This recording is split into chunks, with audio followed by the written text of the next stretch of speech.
이제 시간이 되었습니다. 저희가 함께 묵도송 찬양하심으로 하나님을 예배하는 자리로 나가도록 하겠습니다.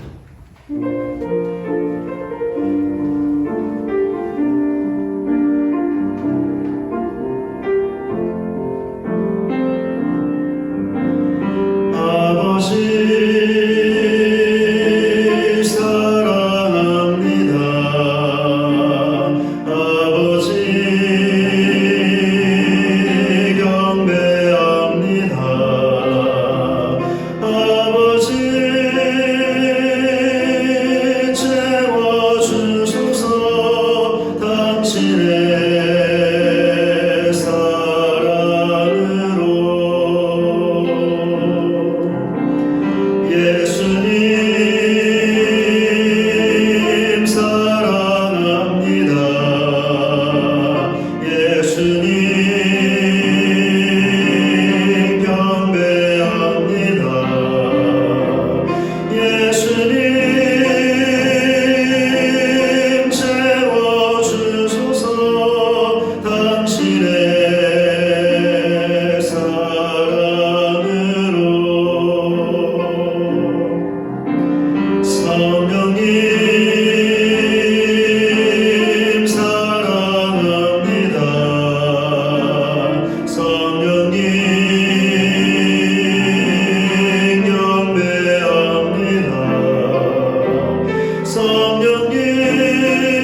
사랑을 진실로 감사를 드립니다. 우리의 왕 되신 하나님을 영원히 찬송하며 경배하며 예배하기로 결단하고 오늘도 우리의 예배를 드리오니 우리의 예배를 받으시고 예배 가운데 크신 은혜를 베풀어 주시옵소서. 예수 그리스도의 이름으로 기도드립니다. 아멘. 찬송가 8장 찬송하겠습니다.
이 시간에 지난 한 주간 또 우리의 삶의 모습을 돌아보시면서 또 주의 말씀에 순종하지 못했던 죄악들 같이 함께 고백하기를 원하고요. 또 더 나아가 코로나19로 또 어려움과 고통 가운데 있는 이 나라와 세계 열방을 불쌍히 여기셔서 이 어려움에서 건져 주시옵소서. 하나님의 자비와 긍휼을 베풀어 주시옵소서. 우리 같이 함께 기도하며 하나님 앞으로 나가겠습니다. 기도하겠습니다. 하나님 아버지,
하나님이여 주의 인자를 따라 내게 은혜를 베푸시며 주의 많은 긍휼을 따라 내 죄악을 지워 주소서. 나의 죄악을 맑게 씻으시며 나의 죄를 깨끗이 제하소서. 아멘. 251장 3절 찬송하겠습니다.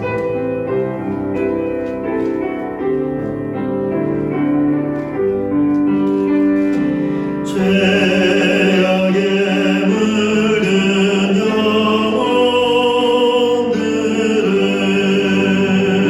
주께서 피로 씻으시네.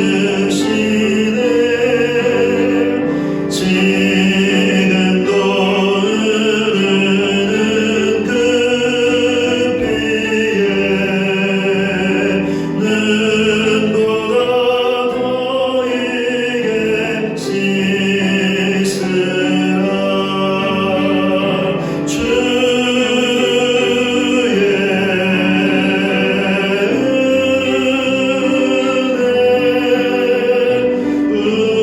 우리의 죄를 다 씻었네.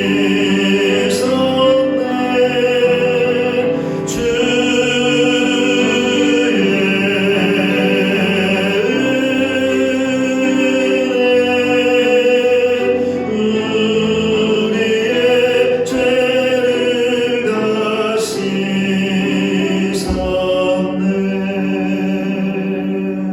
사도신경으로 우리의 신앙을 고백하겠습니다. 전능하사 천지를 만드신 하나님 아버지를 내가 믿사오며 그 외아들 우리 주 예수 그리스도를 믿사오니 이는 성령으로 잉태하사 동정녀 마리아에게 나시고 본디오 빌라도에게 고난을 받으사 십자가에 못 박혀 죽으시고 장사한 지 사흘 만에 죽은 자 가운데서 다시 살아나시며 하늘에 오르사 전능하신 하나님 우편에 앉아 계시다가 저리로서 산자와 죽은 자를 심판하러 오시리라. 성령을 믿사오며 거룩한 공예와 성도가 서로 교통하는 것과 죄를 사하여 주시는 것과 몸이 다시 사는 것과 영원히 사는 것을 믿사옵나이다. 아멘. 이 시간에 영상 특별 찬양으로 또 하나님께 영광 올려드리겠습니다. 주님께 영광 존귀 찬양 드려 우리 모두 전하리 그 위대하심을.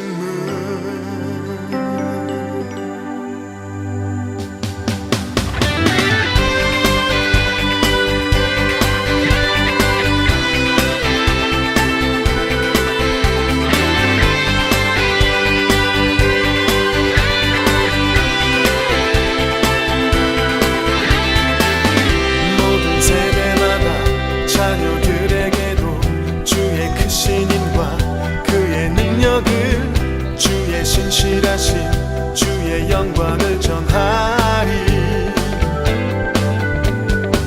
또 우리 전하리 오는 세대에게 주의 자비하심과 풍성한 그 사랑 그때 모두 주의 행하심 송축해. 주님께 영광 존귀 찬양 전하리 그 위대하심을.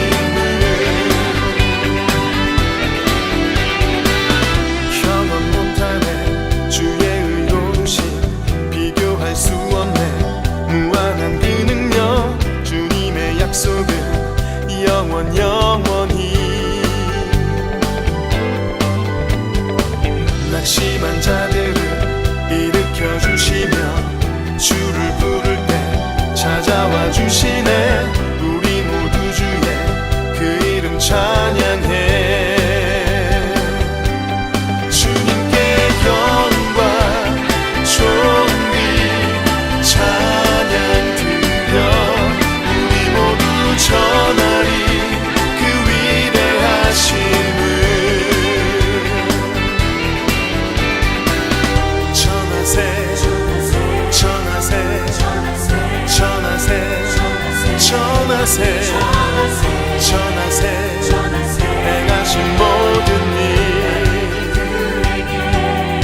위대하심을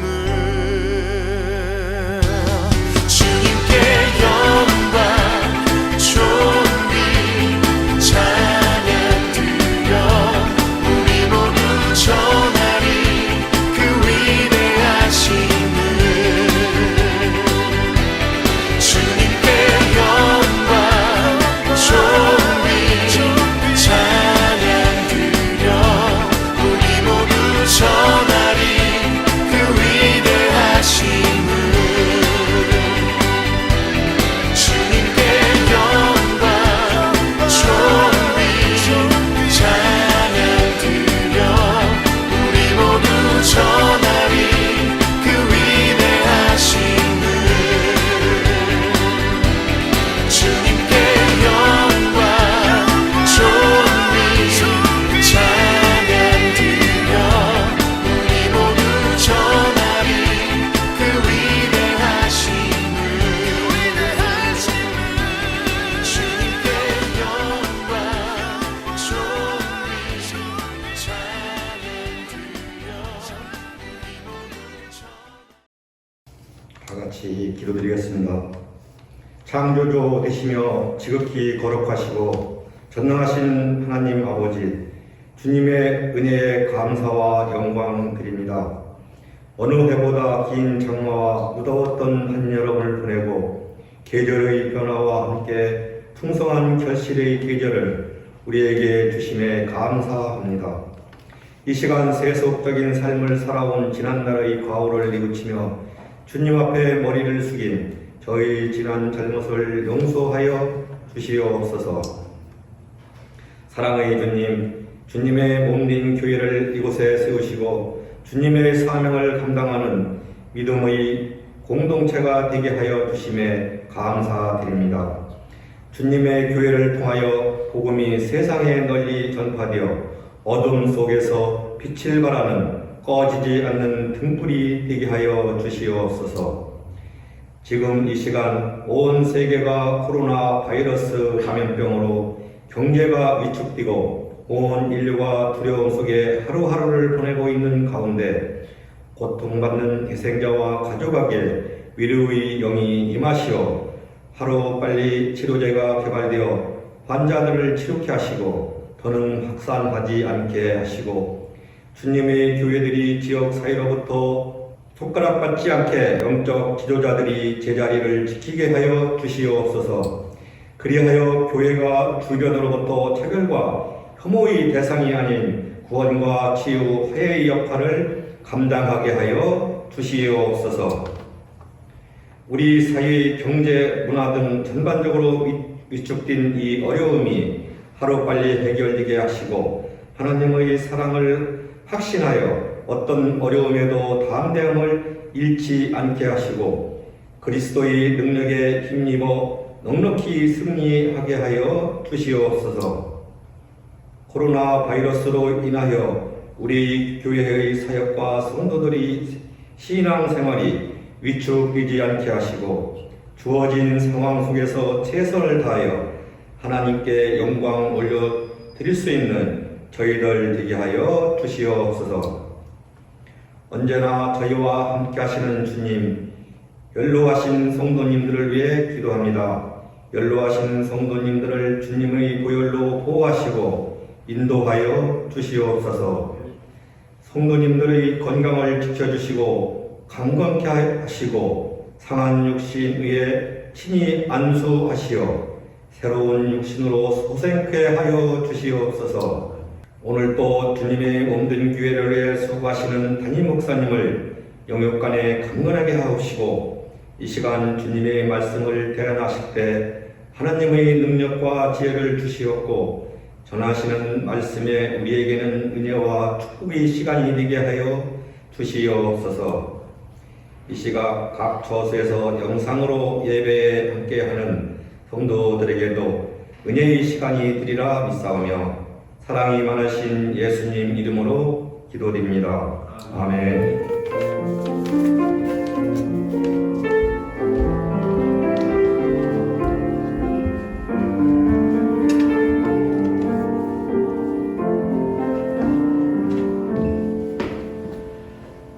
이 시간 우리에게 주시는 하나님의 말씀 보겠습니다.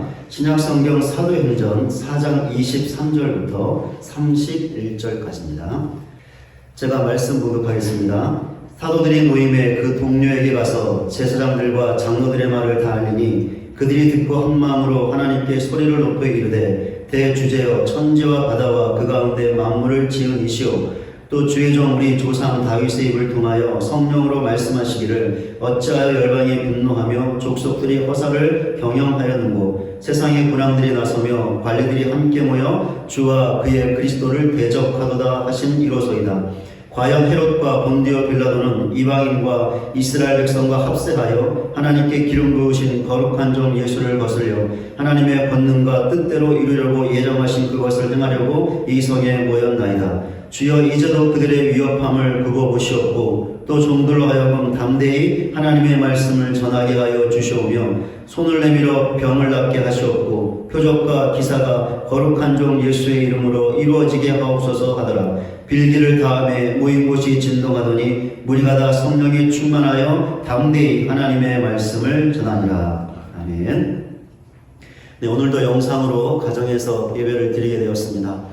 그럴지라도 또 오늘 우리의 예배를 하나님께서 받으시고 예배 가운데 크신 은혜를 베풀어 주실 줄로 믿습니다. 이 믿음을 가지고 오늘도 마음을 다해서 하나님을 예배할 수 있는 우리 모두가 되시기를 바랍니다. 우리 옆분들하고 한번 가족분들하고 이렇게 인사했으면 좋겠는데요. 오늘도 하나님께서 우리의 예배를 받으십니다. 같이 한번 고백하면서 인사하겠습니다. 오늘도 우리의 예배를 하나님께서 받으십니다. 아멘.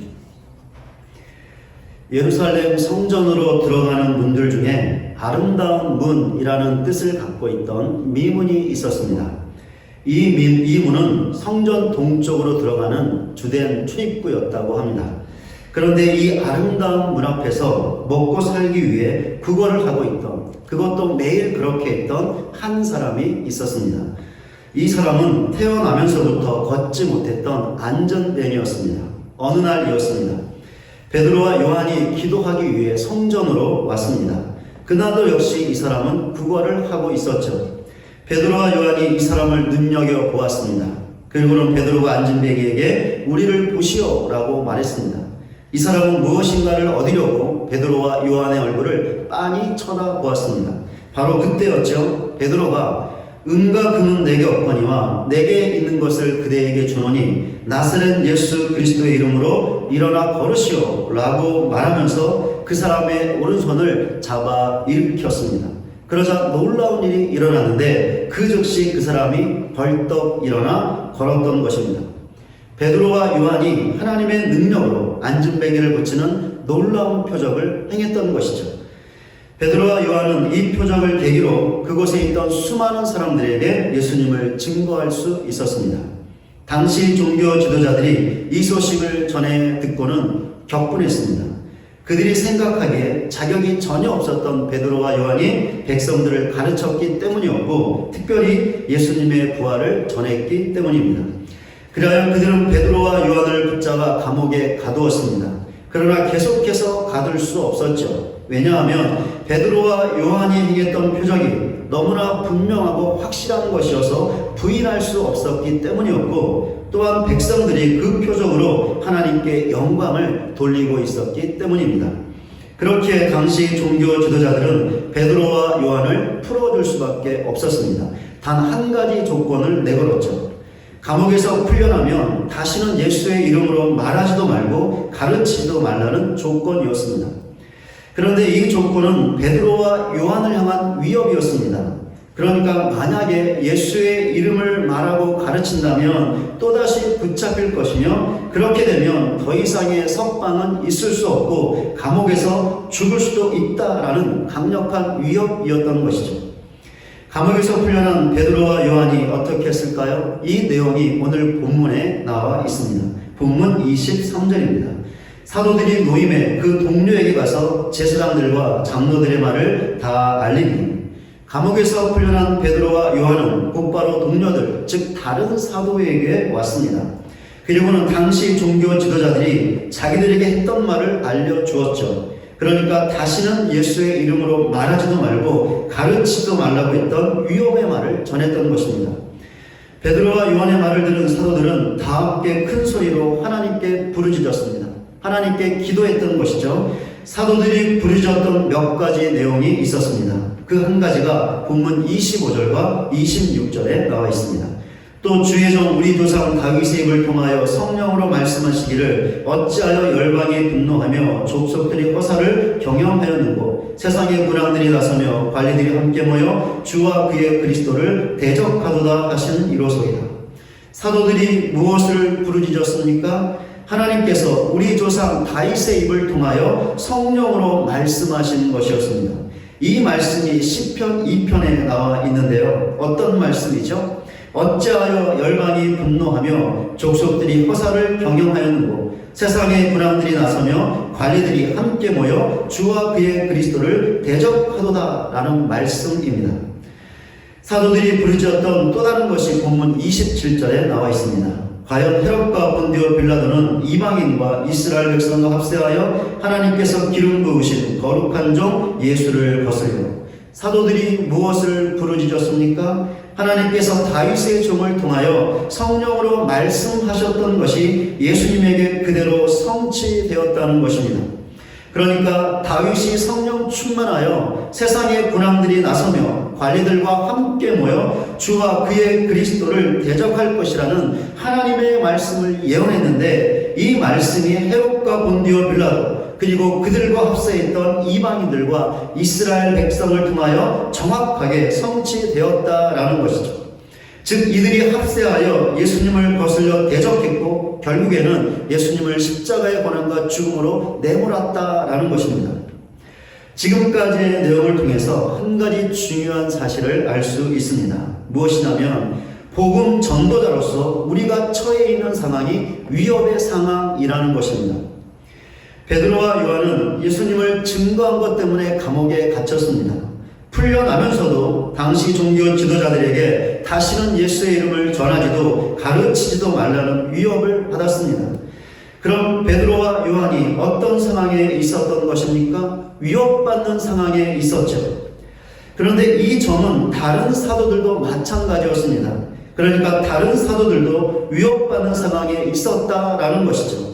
왜 그렇습니까? 다른 사도들도 베드로와 요한처럼 예수님을 증거했기 때문이죠. 그렇게 베드로와 요한에 대한 당시 종교 지도자들의 위협은 다른 사도들을 향한 것이기도 했습니다. 그렇게 사도들이 다시금 예수의 이름을 전하고 가르친다면 종교 지도자들의 위협대로 다시 붙잡혀 감옥에 갇힐 수 있었고 핍박과 고난을 받을 수 있었고 심지어 죽을 수도 있었습니다. 그런데 사도들은 자신들의 이런 상황을 정확하게 인식하고 있었습니다. 어떻게 정확하게 인식할 수 있었을까요? 하나님의 말씀 때문이었죠. 어떤 말씀인가요? 다윗의 입을 통하여 성령으로 하신 말씀이었습니다. 앞에서 사도들의 부르짖음을 통해서 보았던 것처럼 그들은 자신들이 처해 있던 위협의 상황을 세상의 왕들과 관원들과 백성들이 합세하여 예수 그리스도를 대적하는 것으로 보았습니다. 왜 그렇습니까? 자기들이 예수 그리스도를 가르치고 전했는데 당시 지도자들이 그렇게 하지 못하도록 막았기 때문이죠. 그러니까 사도들은 예수님이 사람들에게 대적을 받고 위협을 받았다면, 그래서 십자가의 고난과 죽음을 당하셨다면 그분을 전하고 가르치는 자신들도 너무나 당연하게 예수님처럼 될 수 있다는 것을 인식했던 것입니다. 사도들은 그들의 상황을 환상으로 인식하지 않았습니다. 기도하는 중에 체험했던 황홀공으로 인식하지도 않았습니다. 꿈으로도 인식하지 않았죠. 그럼 무엇으로 인식했습니까? 하나님의 말씀으로 인식했습니다. 그렇게 너무나도 정확하게 그리고 올바르게 자신들의 상황을 인식할 수 있었던 것이죠. 그렇다면 사도들의 인식에 근거가 되었던 하나님의 말씀은 지금도 여전히 유효한 것일까요? 하나님께서 다윗을 통하여 성령으로 선포하신 그 말씀이 지금도, 즉 우리에게도 해당되는 것일까요? 그러니까 우리들도 위협의 상황에 놓일 수 있다는 것일까요? 이 물음에 대한 답은 그렇다라는 것입니다. 그런데 이 답을 얻으려면 한 가지 중요한 것이 있는데 예수님을 증거해야 한다는 것이죠. 왜 그렇습니까? 오늘날도 여전히 하나님의 말씀처럼 세상의 군왕들이 나서며 관리들이 함께 모여 주와 그의 그리스도를 대적하고 있기 때문입니다. 그러니 오늘날도 우리가 예수님을 전하며 위협받는 상황에 놓일 수 있으며 핍박과 고난을 받을 수 있으며 심지어 목숨까지도 잃을 수도 있습니다. 바로 이것이 우리의 상황에 대하여 정확하게 인식하는 것이죠. 그런데 이런 말이 지금 예배하고 있는 우리의 피부에는 직접적으로 와닿지 않을 수 있습니다. 왜 그렇습니까? 여기 있는 우리들은 예수를 믿는다고, 예수를 증거한다고 위협을 받거나 감옥에 갇히지 않기 때문이죠. 그러나 지금 우리는 종교의 자유를 허용하는 국가에서 살고 있기 때문에 정부가 행하는 위협을 받지 않을 뿐이지, 가정이나 직장에서 아니면 다른 사람들과의 관계에서 얼마든지 위협을 받을 수 있습니다. 그 위협은 여러 가지 형태가 될 수 있는데, 물리적인 것이 될 수도 있고 정신적이거나 영적인 것이 될 수도 있습니다. 예수님을 믿는다고 가족에게 심한 욕설을 듣거나 매를 맞을 수도 있습니다. 가정과 직장에서 손해나 불이익을 당할 수도 있고, 가족이나 직장의 동료나 관계하는 사람들에게 비웃음과 조롱과 멸시를 당할 수도 있습니다.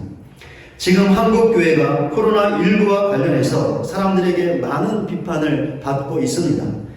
코로나19 때문에 사회적으로 민폐를 끼쳤기 때문이죠. 교회에 대한 사람들의 비판에는 정당한 면들이 있습니다. 교회는 이런 비판들을 겸허하게 받아들이고 자신을 성찰하며 돌아보는 계기로 삼아야 합니다.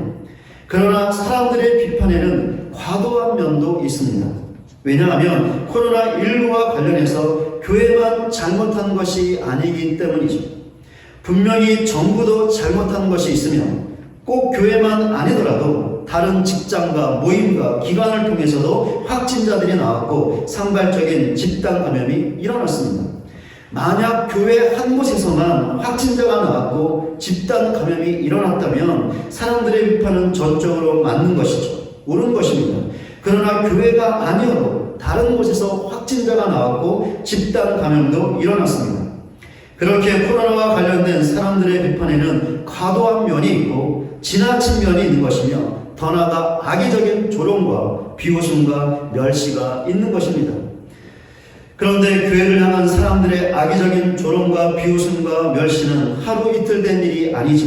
코로나가 있기 전부터 이미 있어 왔던 것이며 아주 오래전부터 있어 왔던 것입니다. 바로 이것이 예수를 믿고 있는, 그리고 그분을 증거해야 하는 우리가 처해 있는 상황입니다. 그렇습니다. 우리가 처해 있는 지금의 상황은 한가하게 소풍을 나와서 즐겁게 즐길 수 있는 그런 상황이 아니죠. 우리가 처한 상황은 위협을 받고 있는 상황입니다. 그렇다면 이런 상황에서 우리는 어떻게 해야 할까요? 예수를 증거하는 일을 그만두어야 하는 것일까요? 아니요, 우리는 절대로 그럴 수 없습니다. 왜 그렇습니까? 예수를 증거하지 않는 것은 우리의 믿음을 포기하는 것이기 때문이죠. 그렇다면 우리는 믿음을 포기할 수 있을까요? 예수 믿는 것을 저버릴 수 있는 것일까요? 아니요, 이건 역시 절대로 할 수 없습니다. 왜 그렇습니까? 우리가 예수 믿은 것이 너무나 크신 하나님의 은혜이기 때문이고, 이 믿음의 결과 또한 너무나 큰 하나님의 은혜이기 때문이죠. 우리는 우리가 받은 하나님의 은혜와 또한 앞으로 받게 될 은혜가 얼마나 크고 영광스럽고 놀랍고 좋은 것인가를 너무나 잘 알고 있습니다. 그리고 믿고 있습니다. 그렇게 우리는 절대로 우리의 믿음을 포기할 수 없습니다. 그러니 우리는 위협의 상황에서도 예수님을 증거해야 하는 것이죠. 바로 이것이 우리에게 주어진 사명입니다. 이것을 위해서 우리에게 너무나 중요한 것이 있습니다. 두 가지인데요, 오늘 본문을 통해서 살펴보기를 원합니다. 첫째, 믿는 것입니다. 앞에서 사도들이 부르짖었던 것을 살펴봤는데 그들의 또 다른 부르짖음이 있었습니다. 본문 24절입니다. 그들이 듣고 한 마음으로 하나님께 소리를 높여 이르되 대주제여 천지와 바다와 그 가운데 만물을 지은 이시오. 사도들의 부르짖음이 무엇이었습니까? 하나님을 대주제여라고 말했던 것입니다. 여기서 대주제라는 말은 하나님의 강력하고도 절대적인 지배력을 의미하는 말입니다. 그러니까 하나님께서는 모든 것을 창조하셨고 창조하신 모든 것을 강력하게 그리고 절대적으로 통치하신다는 것이죠. 그렇게 사도들이 하나님을 대주제어라고 부른 후에 곧바로 천지와 바다와 그 가운데 만물을 지은 이시오라고 부르짖었던 것입니다. 이런 사도들의 부르짖음은 그들이 갖고 있었던 믿음이었습니다. 그리고 사도들의 이 믿음은 앞에서 보았던 시편 2편의 말씀이 예수님에게 성취되었던 것이 하나님의 뜻이었음을 믿게 해주었습니다. 그렇게 사도들이 본문 28절에 나와 있는 것처럼 하나님의 권능과 뜻대로 이루려고 예정하신 그것을 행하려고 이 상에 모였나이다 라고 말했던 것입니다. 그러니까 사도들은 헤롯과 본디오 빌라도가 이방인과 이스라엘 백성과 합세하여 예수를 대적하고 급기야는 예수를 십자가의 고난과 죽음으로 내몰았던 것이 예수님께서 악했기 때문이 아니라 오히려 악한 인간을 구원하시기 위해 대주제이신 하나님께서 당신의 뜻으로 이미 예정해 놓으신 것이었음을 믿었던 것이죠. 왜 베드로와 요한을 비롯한 사도들이 위협을 당했던 것일까요? 예수의 이름으로 말하고 가르쳤기 때문에, 즉 예수의 증인으로서 예수를 증거했기 때문이죠. 한마디로 예수 때문에 위협을 당했던 것입니다. 그런데 사도들은 위협의 상황을 피하지 않고 그대로 받아들였습니다. 그러니까 세상이 예수를 대적했다면 자신들 또한 대적할 것이라고 여겼던 것이죠. 그것도 자신들이 예수의 증인의 사명을 감당하는 동안 끊이지 않고 계속해서 위협이 있을 것이라고 여겼습니다. 자기들이 예수를 증거하지 않으면 모르겠지만 예수를 증거하는 한 위협은 계속될 것이며 핍박과 고난은 계속될 것이라고 여겼던 것이죠. 어떻게 보면 사도들은 그들에게 있었던 위협의 상황을 너무나 당연한 것으로, 너무나 자연스러운 것으로 받아들였다고 할 수 있습니다. 사도들이 어떻게 이렇게 할 수 있었을까요? 그들에게 믿음이 있었기 때문이죠. 어떤 믿음이었습니까? 대주제이신 하나님에 대한 믿음이었습니다. 또한 예수께서 세상의 대적을 받고 그 결과 십자가의 고난과 죽음을 당했던 것이 대주제이신 하나님의 예정된 뜻이었음을 믿었습니다. 그렇기 때문에 사도들은 예수께서 세상의 대적을 받고 고난과 죽음을 당하셨다면, 그리고 그것이 인간의 구원을 위한 대주제이신 하나님의 뜻이었다면 그 예수를 증거하는 자신들 또한 예수처럼 세상의 대적을 받아 위협을 받고 핍박과 고난을 받아야 한다는 것을, 바로 그것이 대주제이신 하나님의 뜻이라는 것을 믿을 수 있었던 것입니다. 그렇게 베드로와 요한이 종교 지도자들의 시퍼런 칼날 같은 위협의 말을 듣고서도 우리는 보고 들은 것을 말하지 않을 수 없다라고, 즉 당신들이 아무리 우리를 위협한다 하더라도, 그래서 설령 우리가 핍박을 받고 죽음까지 당한다 하더라도 예수 증거하는 것을 멈출 수 없다는 놀라운 믿음의 고백을 할 수 있었던 것입니다. 우리는 예수를 믿어야 하고 증거해야 합니다. 그 과정에서 세상 사람들이 우리를 대적하고 위협하고 힘들게 하고 괴롭게 할 수 있습니다. 이것은 절대로 멈추지 않을 것이며 우리가 사는 일에 따라다닐 것입니다. 그럼에도 불구하고 우리는 예수를 증거할 수 있습니다. 어떻게 증거할 수 있습니까? 믿음을 가지면 할 수 있습니다. 어떤 믿음이죠?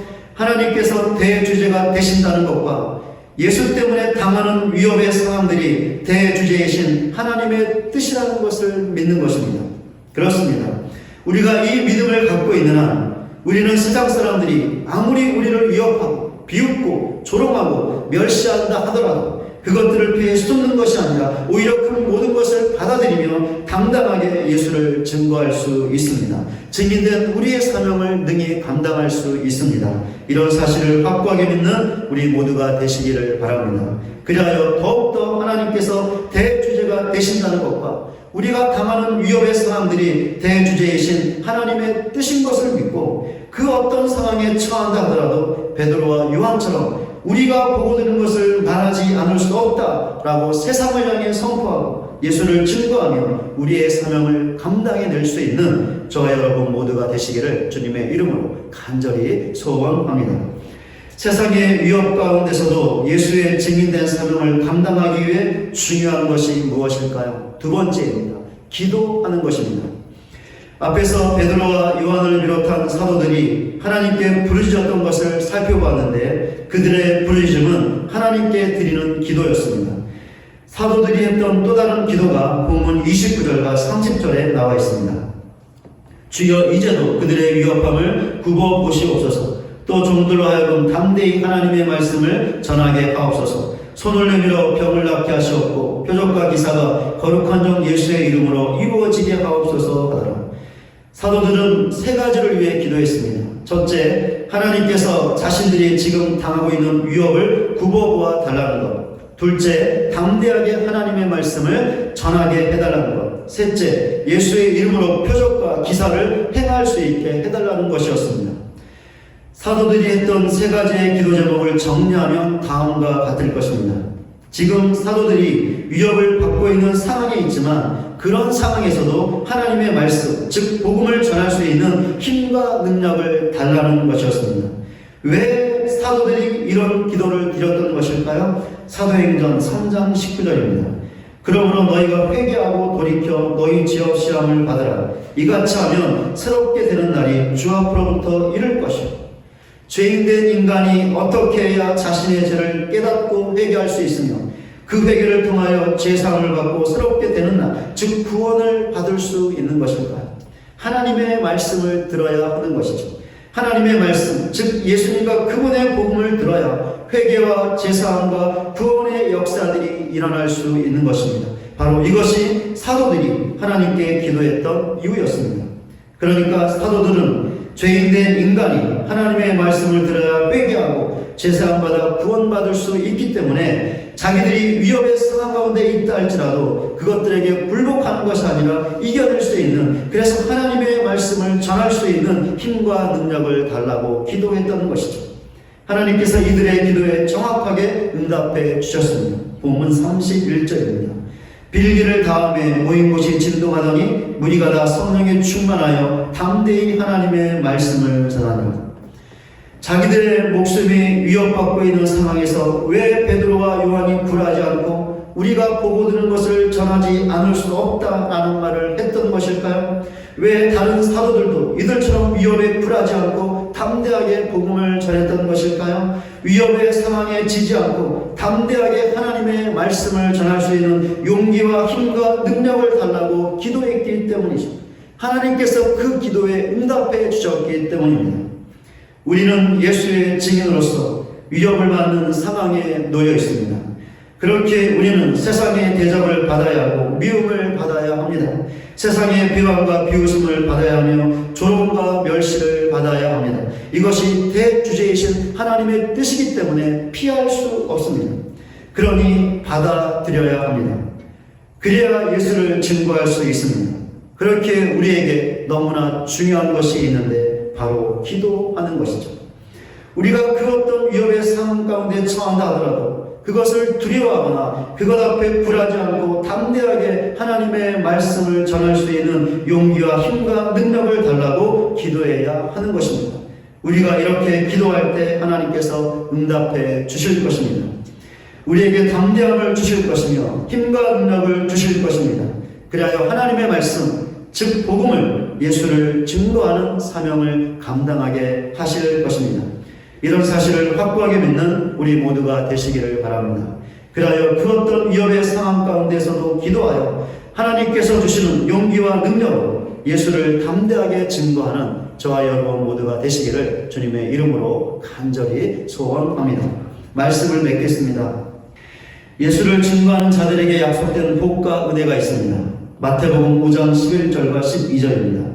나로 말미암아 너희를 욕하고 박해하고 거짓으로 너희를 거슬려 모든 악한 말을 할 때에는 너희에게 복이 있나니 기뻐하고 즐거워하라. 하늘에서 너희의 상이 금이라.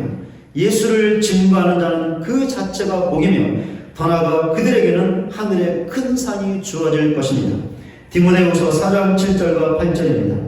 나는 선한 싸움을 싸우고 나의 달려갈 길을 마치고 믿음을 지켰으니 이제 후로는 나를 위하여 의의 멸망이 예비되었으므로 주곧 의로우신 재판장이 그날에 내게 주실 것이며 내게만 아니라 주의 나타나심을 사모하는 모든 자에게 도니라.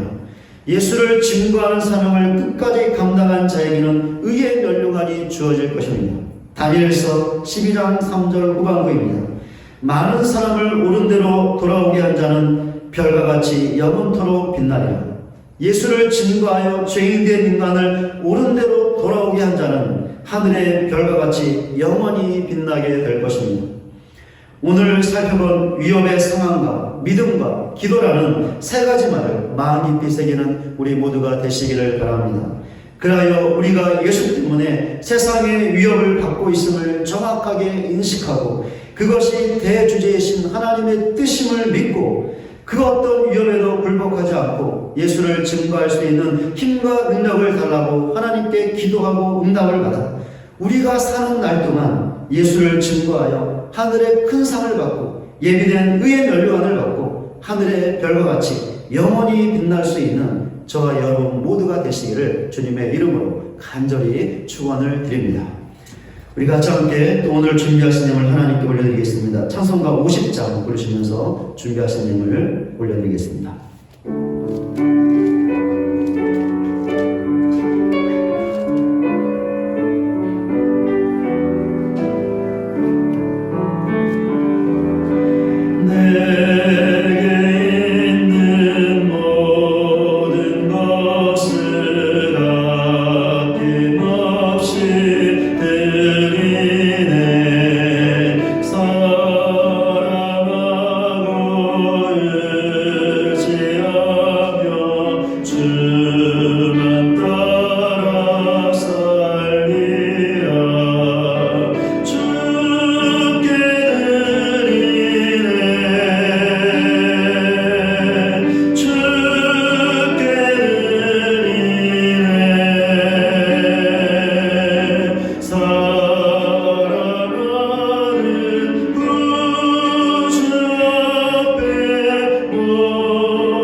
하나님 아버지, 오늘도 하나님을 예배하게 하시고 귀한 예물 드리게 하시니 참으로 감사를 드립니다. 오늘도 11조를 비롯하여 각종 예물을 주님 앞에 드렸습니다.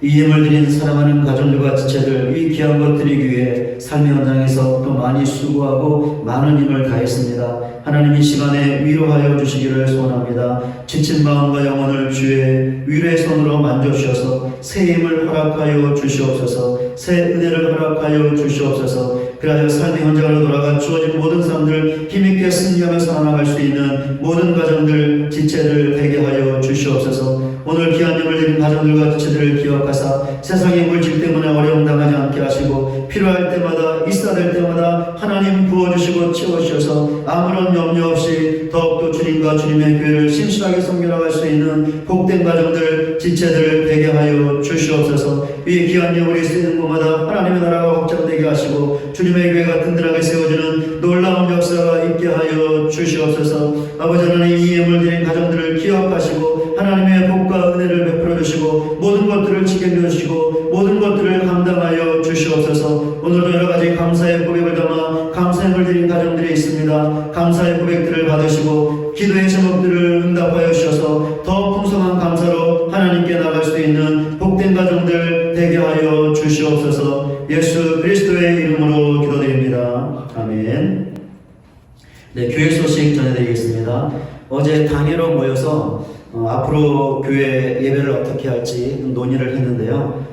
저희가 추석 연휴 때까지, 그러니까 추석 연휴 전까지는 지금처럼 비대면으로 예배를 드리고요. 추석 연휴가 끝나는 주죠. 10월 11일 주일부터 현장에서 좀 예배를 드리기로 좀 결정을 했습니다. 그래서 여러분 좀 많이 힘들고 답답하고 어려우실지라도 추석 연휴 때까지 또 변함없이 신실하게 가정에서 영상으로 예배를 잘 드려주시고요. 10월 11일부터 주일 예배를 비롯해서 교회 모든 정규 예배를 또 현장에서 드리려고 합니다. 어떻게 예배를 드릴지는 다시 구체적으로 또 공지를 해드리도록 하겠습니다. 교회에서 제공하는 공지들 잘 참고하셔서 또 예배에 참석해 주시고 또 귀한 일들을 또 계획해 주셨으면 좋겠습니다. 또 이번 주에 추석 연휴 기간이 있는데요. 우리 추석당에서 코로나 때문에 많은 분들이 시골에 가지 않는다라고 이야기하는데 그래도 또 이렇게 가시는 분들이 있을 것 같습니다. 오고 가는 여행길, 안전한 여행길 될 수 있도록 기도해 주시고 이번 추석도 하나님의 은혜와 평강이 넘쳐날 수 있는 행복한 추석 될 수 있도록 또 우리 지체들을 위해서 기도해 주시기 바랍니다. 추석 예배 지침서가 준비되어 있는데요. 예배 지침서 교회에 배치되어 있습니다. 필요하신 분들은 교회에 오셔서 저에게 연락 주시면 지침서를 드리도록 하겠습니다. 또 지침서 참고해서 추석에 또 가정 예배 드릴 수 있도록 또 해주시기 바랍니다. 네, 우리 같이 함께 찬송하고 예배 마치도록 하겠습니다. 우리 저 멀리 푸른 언덕의 찬송가 146장인데요. 우리 이 찬양 하시면서 예수님께서 세상의 대접을 받고 십자가의 고난과 죽음을 받으셨던 것은 인간의 구원을 위한 대주제이신 하나님의 뜻이었습니다. 그렇게 그 예수를 증거하는 우리 또한 세상에서 위협의 상황 가운데 놓이게 되며 세상의 멸시와 조롱을 받게 될 것입니다. 그것이 우리가 처해 있는 상황이죠. 우리가 그 고난받으신 예수님을 생각하면서 그 주님 때문에 받게 될 모든 위협의 상황들, 고난들, 핍박들, 조롱과 멸시를 한번 깊이 묵상하시면서 우리의 상황을 좀 인식하시면서 같이 함께 저 멀리 푸른 언덕에 함께 찬송하겠습니다.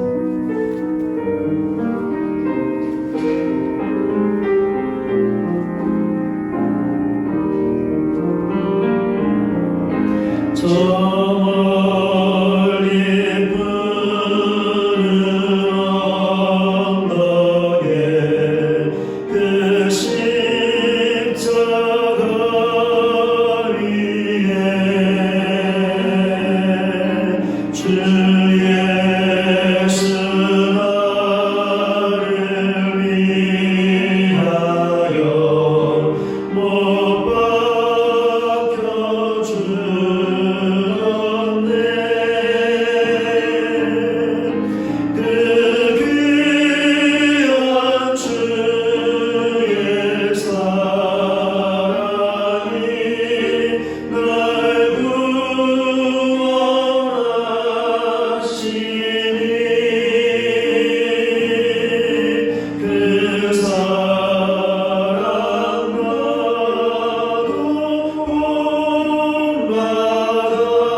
세상에 예수님 때문에 어떤 위협을 당하고 어떤 멸시와 조롱을 당한다더라도 그것이 불속이라도 그 모든 것들 감당하고 하나님 주시는 능력을 의지하여 주의 복음을 증거하겠습니다. 예수님을 증거하겠습니다.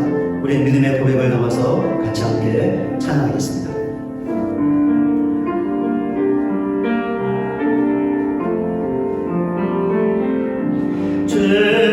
죄악된 세상을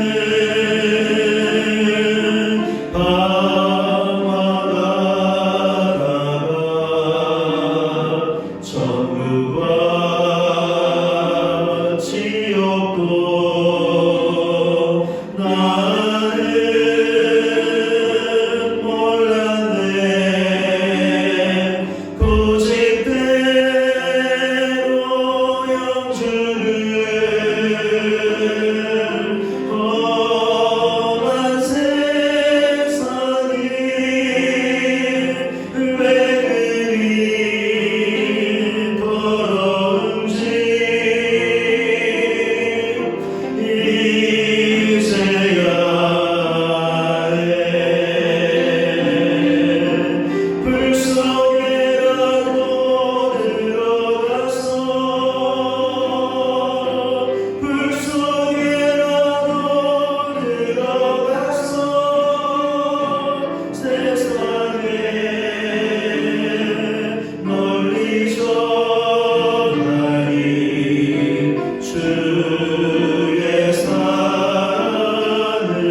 예수님께서 이 세상에 오셔서 인간의 구원을 위해 십자가의 고난과 죽음을 당하셨습니다. 예수를 전하는 우리들도 이 세상에서 동일한 일을 당합니다. 위협의 상황에 놓여있고 멸시와 조롱과 비웃음을 당합니다. 그것은 대주제이신 하나님의 뜻입니다. 그렇게 우리는 피할 수 없습니다. 그렇기 때문에 우리가 이 믿음을 갖고 이러한 상황 가운데서도 복음을 전할 수 있는 능력을 달라고 기도하면 하나님께서 분명히 능력을 주실 것입니다. 우리가 이 믿음을 갖고 더욱더 기도하여 하나님 주신 능력을 갖고 아무리 우리의 상황이 불같은 상황일지라도 예수를 증거하는 사명을 끝까지 감당하겠습니다. 오늘 말씀 생각하며 우리의 믿음의 결단을 담아 같이 함께 기도하며 하나님 앞으로 나가겠습니다. 기도하겠습니다. 하나님 아버지, 하나님의 은혜와 사랑을 감사드립니다. 오늘도 주신 말씀을 붙잡고 기도할 수 있게 하시니 그 은혜와 사랑을 감사드립니다. 예수님께서 인간의 구원을 위해 이 땅에 오셔서 십자가의 고난과 고통과 죽음을 당하셨습니다. 세상 사람들의 대적을 받고 조롱과 멸시를 당하셨습니다. 인간의 구원을 위해서 그렇게 하는 것이 대주제이신 하나님의 뜻이었기 때문입니다. 아버지 하나님, 이 세상에서 우리가 그 예수님을 증거하기 때문에 그 예수님과 동일한 일을 당하게 될 것입니다. 세상의 대적을 받고 위협을 받고 멸시와 조롱과 비웃음을 당할 것입니다. 그것이 우리의 성도를 통하여 복음 전도를 통하여 인간의 구원을 위한 대주제이신 하나님의 뜻입니다. 이 사실을 빡빡이 물 수 있는 저희 모두가 되게 하여 주시옵소서. 또한 이 믿음을 갖고 우리의 상황이 아무리 위협의 상황이라 할지라도 두려워하지 아니하고 굴하지 아니하고 담대하게 예수를 증거할 수 있는 능력을 달라고 힘을 달라고 하나님께 간절하게 기도할 수 있는 저희 모두가 되게 하여 주시옵소서.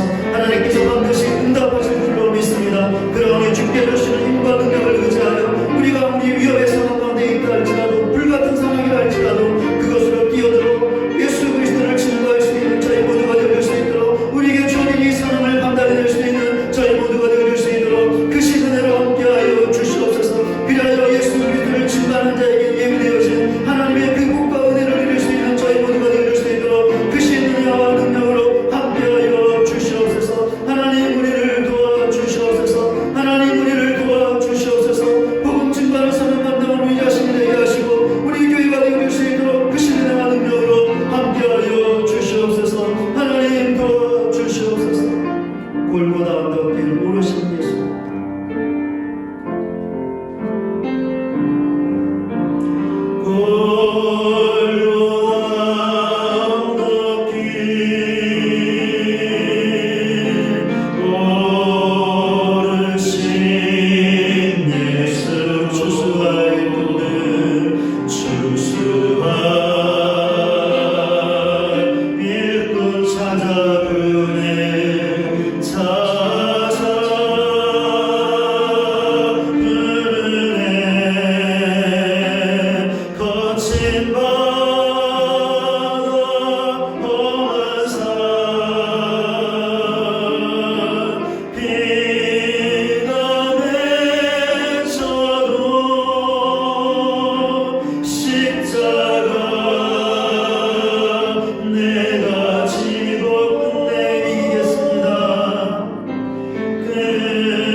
지금은 우리의 구주 예수 그리스도의 은혜와 하나님 아버지의 다함이 없는 사랑과 성령님의 감화감동 변화시키시는 능력이 세상에 거하고 있는 우리의 상황이 위협의 상황인 것을 정확하게 인식하고 또한 그것이 대주제이신 하나님의 뜻임을 믿고 어떤 위협에도 굴하지 않고 예수를 증거할 수 있는 힘과 능력을 달라고 기도하여 그 어떤 위협에도 불구하고 예수를 증거하여 하나님께서 예비하신 복과 은혜를 받아 누릴 것을 결단하고 예배의 자리를 떠나는 우리 모두 위에 이제로부터 영원토록 함께 하실지어다. 아멘.